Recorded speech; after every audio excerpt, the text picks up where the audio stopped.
Hi, everyone. Welcome to Erin Childs and his presentation on loving your job, loving your life, and immediate actions you can take to increase your happiness. Now, I know that this seems like a pretty tall order for 30 minutes, but what we want to leave you with is to make sure that we leave you with tools that are scientifically proven to increase your happiness right now.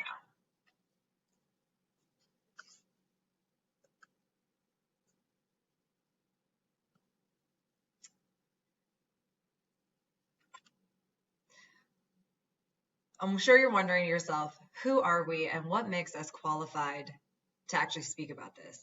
My name is Raina Bias. I own a lemon law and auto fraud firm where I advise consumers with their auto defect cases. And what makes me qualified to be here? I'm not actually, but Erin Childs is, and I'll describe a little bit more about her credentials in a little bit. Me, however, I feel like I've been chasing happiness for my entire life. I left a big firm job. I went around Asia. I did some sort of Eat, Pray, Love Asian edition, came back, and I felt like I just kept chasing happiness until I actually started incorporating the tools that we're going to teach you today into my life. And that's when it all started to make sense. Erin Childs, however, she is a licensed clinical social worker and she has a thriving therapy practice located in Denver. She is skilled in EMDR therapy, theta healing, traditional talk therapy, and also specializes in training and addressing significant trauma issues. She's also worked as an FBI analyst before that in crimes against children, human trafficking, violent crime unit, and some other very heavy stuff. Today, in the first part of our presentation, we're going to talk about what the definition of happiness is. And in the second part, we're going to talk about how to cultivate a happy life. So what is the definition of happiness? Well, it feels like everybody's chasing this idea of happiness. And how do we chase that? We think to ourselves, okay, when something happens, that's when we are going to be happy. So when I become rich, when I have $1 million in the bank, when I'm in a relationship, when I lose 10 pounds, when I get that big bonus at work, that's what's going to make me happy. And one of two things happens. Let's say you reach your goal and it gives you that short burst of elation and you really do feel happy. What happens after that short burst dissipates? You're kind of left in the same position that you were previously. And you can either say to yourself, well, that's it, I give up, or you redefine a new goal and you chase that happiness again. So it's always this constant chasing of this happiness and being miserable while you're chasing this happiness and not letting you feel happy while you're chasing. And then when you capture it, it's that disappointment that happens once that happiness actually subsides. So this can't be it, right? This actually can't be the only thing that happiness is. So what is actual happiness? That's where we come in. So I think it's important to really dispel what we think happiness is, which is what Raina just talked about. And, happiness is a feeling. It's an emotion. This is, as we know, our emotions come and go. And so I think these quotes really kind of hone in on what is this myth? What is this myth of happiness? Because during this presentation, we're going to we really need to broaden our perspective of what happiness is and be able to fold in. It's how we interpret the feeling of happiness. So it really comes down to our perception. And so the reason that we put these quotes up here is because it gives us this framework to start to contemplate what happiness is and where it comes from. So instead of happiness being a place, right? Instead of it being a destination, the Arthur Brooks quote, happiness is not a destination, it's a direction. It's not a matter of being, but of becoming. And, that's really important because, again, we tend to forget that happiness doesn't come as a result of getting something that we don't have. exactly what Raina just talked about, but rather recognizing and appreciating what we do have.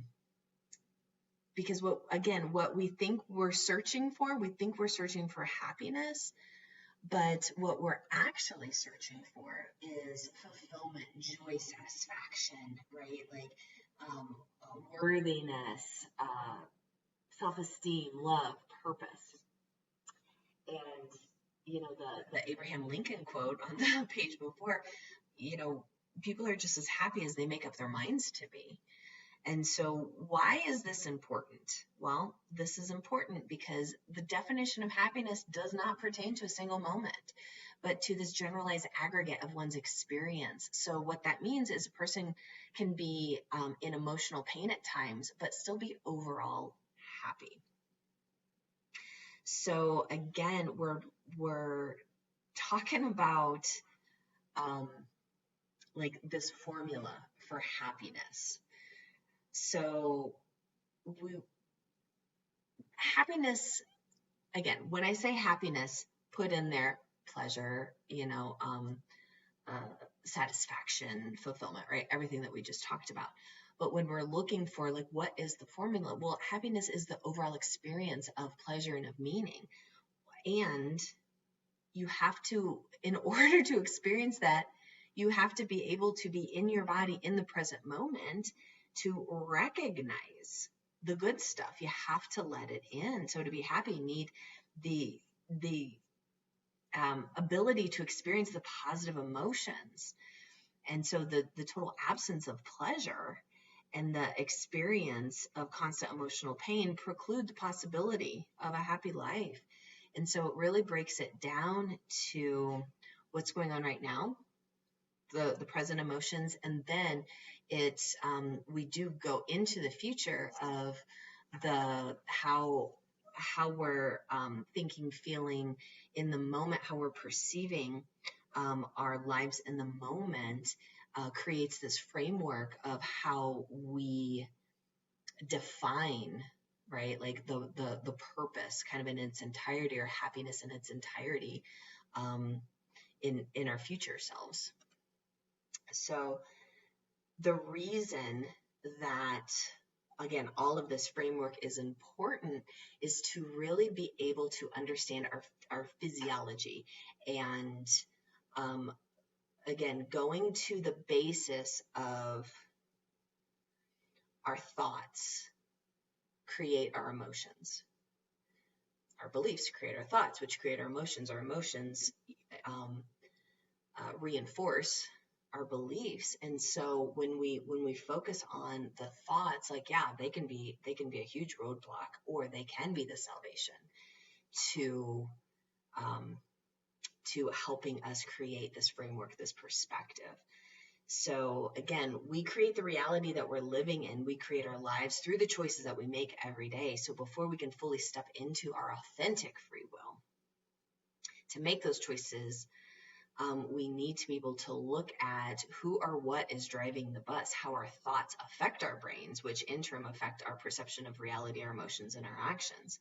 So going to the thoughts, here's the science of why we're focusing on the thoughts. Every thought that we think produces something in our brains, right? It does a thing. It creates something. So our thoughts release chemicals in our brains called neurotransmitters, and it also creates neural pathways. So first I'm going to talk about the neurotransmitters. And again, there's like 100 neurotransmitters in our brains. And so the ones that we're focusing on, again, serotonin and dopamine, these are the ones that affect our mood and our motivation. So, and I feel like everybody's pretty aware of serotonin and dopamine, but we're going to get a little bit into the weeds because serotonin is the one. This is when you think of like happy pills, right? Like these are the happy chemicals. This is what regulates our overall mood and what we associate with those feelings of happiness, focus, and calm. And, if it feels good, it gives our brains, give us the the signal, like it's enough. Dopamine, on the other hand, it's a hit. It's a like, whoo, this is the pleasure chemical. And the reason that it works so well is because it is reinforcing our behavior. It is rewarding like whatever behavior that we're doing that registers as being pleasurable. So it does affect our motivation. And so with dopamine, it's like, ooh, it feels good, I want more. So again, it established those reward pathways. Speaking of pathways, we're going to now go to, now that we know what the chemicals do, what positive thoughts and negative thoughts produce in our brain.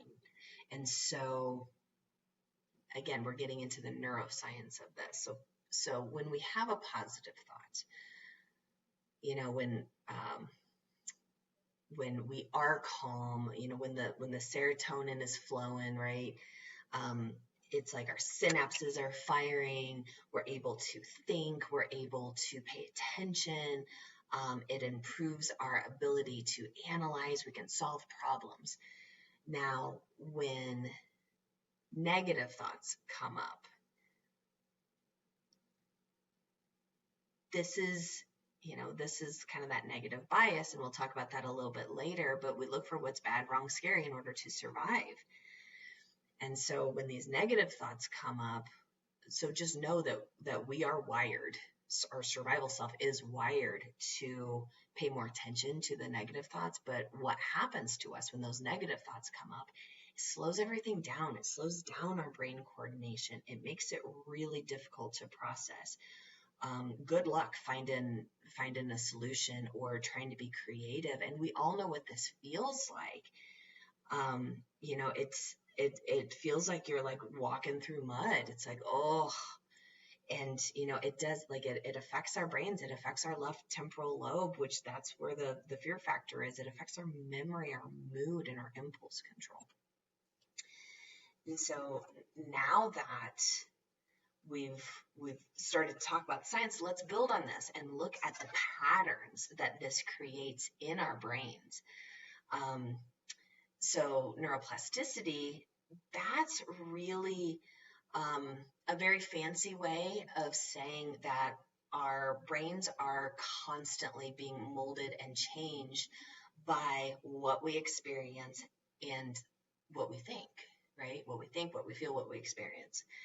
And so if you think about it this way, neuroplasticity is talking about those neural pathways that are created. These are the paths. This is, you know, our brains want to be efficient. And once we think a thought, it's easier to think that thought again. So our brains are like, oh, okay, we might need this again. So let's start creating a pathway. Just in case, you know, she needs to think that thought again. So if you picture, you know, going on a hike in this like beautifully groomed trail, it's, you know, you don't even have to think about where you're going. You just follow the trail. And that's what our thoughts do versus, you know, creating a new habit, a new thought. It's like into the wild, right? Like trying to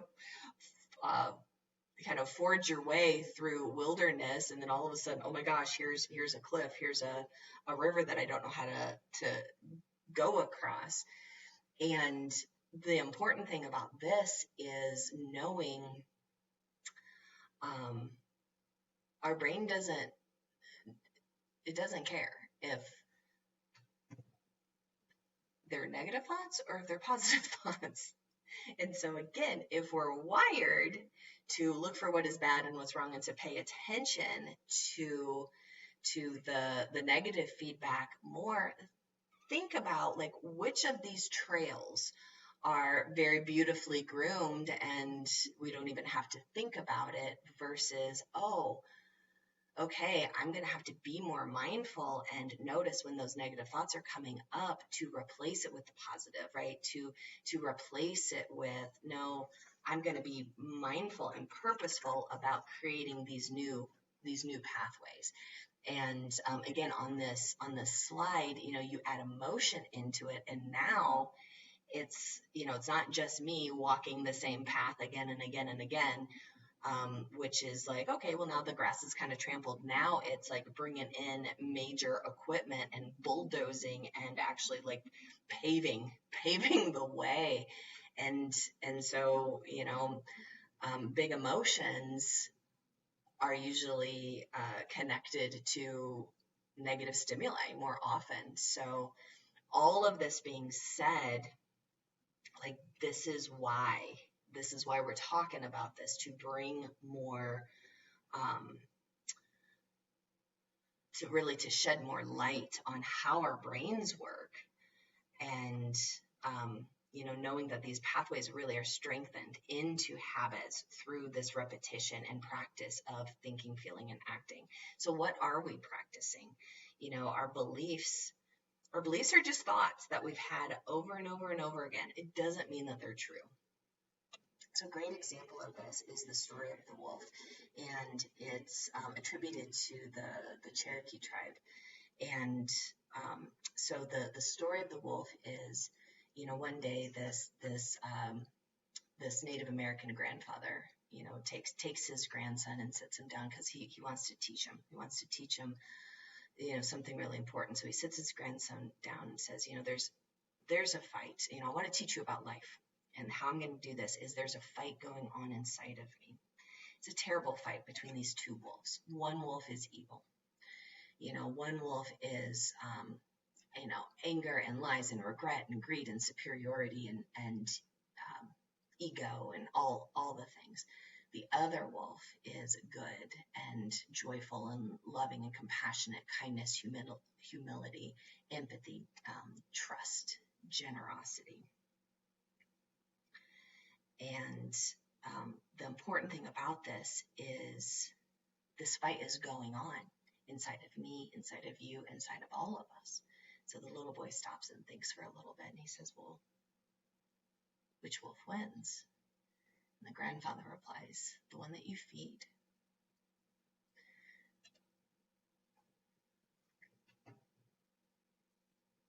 So now that we know that our brains are just reacting to our thoughts, now let's throw emotions into the mix, right? In this presentation, we're not talking about triggers. I think everybody knows the word trigger now. Maybe 10, 15 years ago, like that was not a word that we had in our day-to-day lives, conversations, but now it is. But I'm not talking about kind of the traditional sense of the word trigger that, was formulated to describe post-traumatic stress, right? It was formulated to that trauma framework to be able to talk about flashbacks or panic attacks or, the physical reaction of getting pulled from the present moment into that past trauma. So that's not really what we're focusing on today. And again, as a therapist, if you are going through this, I highly recommend seeking out professional help. So I just wanted to throw that out there. So we're going to be focusing on emotions. Now, emotions are going to be focused in the present, right? We're reacting to something that is, like our boss is yelling at us or something that's happening in the present moment. Now, our nervous systems can still be dysregulated. We are going to probably go into fight or flight. But again, just in your minds, focus more on, okay, we're talking about emotions. We're not talking about flashbacks. So a great way of looking at this, of really determining like what we're talking about, these emotional points is, and again, why we're talking about, because we've gone through the science, we've gone through the differences between the emotions and the triggers. So now we're going to talk about these acute emotional reactions that can really derail our day and ultimately affect our overall long-term satisfaction. So we're talking about getting our buttons pushed. So, and what are those buttons? Those buttons are connected to our beliefs. They're those reactions that come out, that it's in proportion to the current situation. Now, these emotional reactions can be things like stress, irritation, anger, sadness, embarrassment, feeling judged, feeling criticized. And again, I mentioned it before, but we have that negative bias, right? So we're like attuned. We are looking for the criticisms. Because we want to keep ourselves safe from that. And again, one thing to remember, just like beliefs aren't necessarily truths, emotions, like feelings, are not facts. I know that's kind of a buzzword that people throw out, but like, and it's not to diminish our own feelings, but like, it's just a reaction, and the reaction is based on our beliefs. So here's a great example of this. If you, Freda would turn and look at me and be like, oh my God, I hate your blue hair. I don't know what you were thinking. Why did you dye your hair that are you trying to look younger? I just don't understand what you're doing. I wouldn't immediately, that wouldn't immediately push a button. I would be concerned about her. I would be concerned about her perception. Like, what is going on? I don't have blue hair. I know I don't have blue hair. So I wouldn't grab onto that. I wouldn't take that personally. Now, if she was like, I really thought you were gonna like work out a little bit more, get yourself together, like look better, like look a little better on this presentation. As a woman, like that's going to probably push my buttons, right? Because we all have these beliefs, we all have this stuff, these buttons that we have, whether it's like, oh my God, I feel like I'm an imposter. There's something fundamentally wrong with me.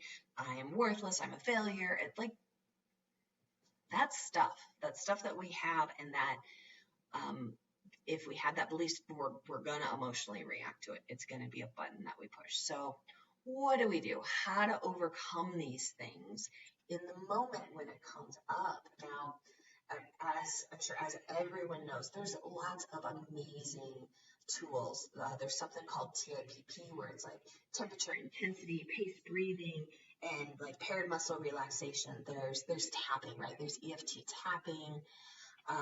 We can do breath work, we can do yoga, we can do cardio, we can scream into a pillow. But if you're in a meeting, if you are at work, you can't just start tapping like as you're talking to your boss. You can, but it might create more of a feeling of being judged. So here's some quick, easy things that you can do to help calm that emotional reaction down when we get our buttons pushed. And again, breathing. Breathing does all kinds of things. It helps calm down our nervous system. It lowers our heart rate. It stimulates our vagus nerve. It brings us back like into the present moment. And so it also brings our prefrontal cortex back online, so we can even think and respond more accurately in the moment. Another thing that we can do is distract ourselves, right? Like, come back, I'm going to return into my body. Oh, how does my body feel? I can feel the chair supporting me. What are three things that are red on this slide that I can look at, right? It's just to like calm everything down. And studies also show that naming the emotion in our heads can even calm us down more. So it's like, okay, well, I'm taking this personally. I am really upset. I'm feeling really vulnerable. I'm a little bit embarrassed right now. Again, it's in my head. I don't have to say these things out loud. And it's really able to calm the nervous system down. And then what I do is I have some scripts. I have some things that I say all the time. So, so it's almost like muscle memory. So like when this comes up, I can say a thing to give me a little bit of time to keep breathing, to keep, bringing the mindfulness, coming back into the present moment. And one of the things that you can ask any of my clients, one of the things, or even my friends, that I say all the time is, I mean, that's an interesting perspective. Tell me more about that perspective. And then as the other person is talking, I'm like, I'm regulating my nervous system. I'm breathing through it. So essentially what I'm saying is a lot of the self-talk, how we can get out of the flare-up, I'm going to call it an emotional flare-up, when we get our buttons pushed is don't take the bait, right?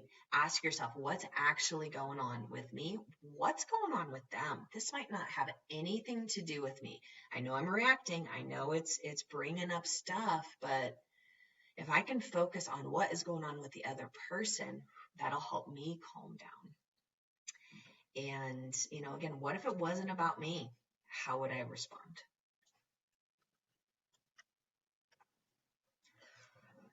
Now that we've talked about present emotions, I'm putting this slide back up because we're going to be now talking about future benefit and sense of purpose. And exactly what Erin spoke about, which was that thoughts create the emotions. Future benefit and sense of purpose have everything to do with changing the context of your thoughts. So now, when we look at happiness and changing thoughts and kind of grabbing a hold of that more positive thinking, there's a lot of studies out there and a lot of text about this, religious and otherwise. And what I've noticed, I pulled out 7 of the very common themes in all of the different texts that I read. And so you'll see them here, but because we only have 30 minutes today, I'm going to talk about 3 that meant something specifically to me and that I found particularly illuminating. But this is how you kind of rewrite the paradigm that you're living in, rewrite the thoughts that you're having. The first thing I want to talk about is the text talk about having a resilient spirit and living consciously.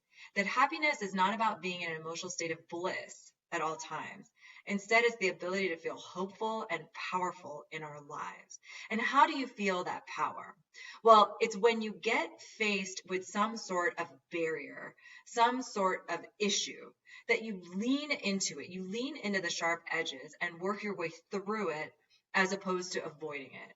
When we talk about resilient spirit, it's coming back again and again to work through whatever issue it is. And living consciously means living with self-awareness, not hiding. So we look at letting go of the numbing. And there's so many things that are available to us that can numb whatever it is that we're feeling. Some people numb by constantly changing their lives, changing who they live with, who they're with. Some people numb by getting on the internet. As soon as things get really hard, now they're scrolling. They're looking through Facebook and looking through social media so that they don't have to address some of the sharp points in life. We also think about some of the normal ways of numbing that we've been taught, like addictions, like alcohol or gambling addictions, shopping addictions. But you can also numb by staying busy, watching TV. And as I was going through this presentation with Erin, she pointed out that a lot of these numbing strategies actually spike dopamine in your system. And so you're going to feel that elation. It is going to work, right? It is going to numb some of those sharp edges, but it doesn't last for long. And it's not really a way of addressing your life and working through some of these things. Instead, finding spirituality, feeling all the feelings, meditating, therapy, journaling, those are the types of things where you lean into the sharp edges and work your way through them to come out to the other side, to reframe your thinking and come up with a different way of thinking than you were before. Another way of changing your thoughts is gratitude. You can't be sad if you are grateful for what is right in front of you. You can't long when you're so happy with what you have in front of you. And gratitude takes practice. A lot of people will have a gratitude journal in the evening and write 3 things that they're grateful for. My family and I, we do what's called BEST. the best of the day during dinner. And we sit down, and no matter who's at dinner, every single person talks about what the best part of their day was at dinner. And that starts reframing and creating those neural pathways of looking for things that you're grateful for throughout the day, because you know you're going to have to write about them at the end of the day. And it does not have to be anything profound. In fact, they're often usually very little things, like, I'm just happy that I have a roof over my head, or I'm warm when it's cold outside. So I want you to take 30 seconds, and you can do it right now. Put this webinar on pause and just write 2 things that you're grateful for right now. You'll be amazed at how different your outlook is for the rest of the day. And another kind of reframing of thought that I absolutely love is being authentic and letting go of what others think. Brene Brown, when she explained this to me, it was like a firework went off in my head. Love and belonging are human needs from the day you are born until the day you are died. This is what people long for, this belonging.